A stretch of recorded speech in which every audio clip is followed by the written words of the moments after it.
How to log out your account in Zoomerang. In this video, I'm going to show you how you can easily do this. First of all, open the application. Now, here on the right bottom, you can see a profile icon. Simply tap on the profile icon.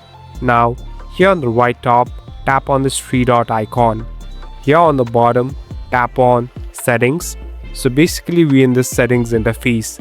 Here, you can find different options and even customize it. So if you slowly scroll down, here on the bottom there's a sign out button. Simply tap on it.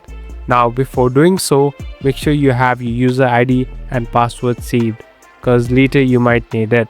So hit on sign out and tap on sign out again. Now it will take some time and you're all set to go. Thank you for watching this video.